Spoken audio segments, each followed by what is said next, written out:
What will you want from an agent? A reasonably prompt response to calls and emails? Good disclosure of the feedback to submissions? Do you want an agent who you can sound out about ideas before committing them to paper? I'm a big brainstormer. Saves a whole lot of time. When I start working with a writer, it is with the hope that my efforts in educating that author, and that's a long process that requires great time and investment of time and energy, that in the end, I will be able to represent more than one book. I'll be able to build a relationship that will be honored book by book, and I'll watch that author emerge in a great way.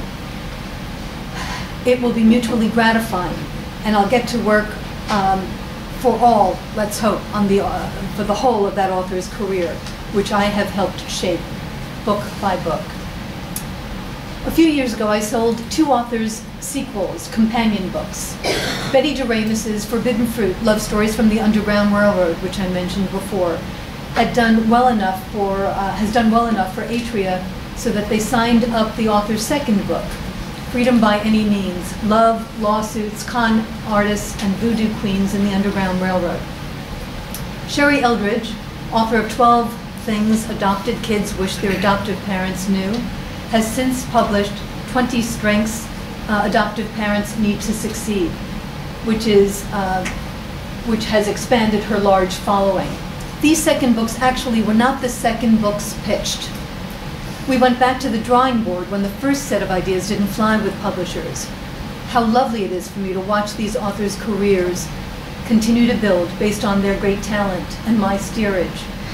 What happens if your book doesn't sell to a publisher or doesn't sell well? It's case by case, of course. One hopes that the relationship is comfortable, or at least allows for a candid discussion about what the options are. Should the author write another book instead? Look for another agent? Buy a hot dog stand and switch gears?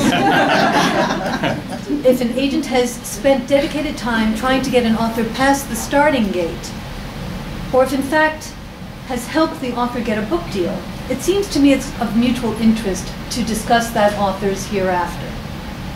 I'd hope the author would not make decisions in a vacuum. This is not to take away from the cases where the authors are not hearing back from their agent, and I hear those horror stories. So they're forced to take charge on their own. It's very unhappy when I hear, those really kind of horror stories. Or maybe they're not receiving their payments in a timely way. I mean, the list of unhappinesses go on. And of course, if there's great frustration underpinning a relationship, I'm all for moving on. Most agency agreements state that either party can break the relationship by letter or by 30-day or 60-day notice. After you end the business relationship, you need to realize that the agent who has sold your work will continue to represent that work and send you statements and royalties. So they're still in your life, at least in this way.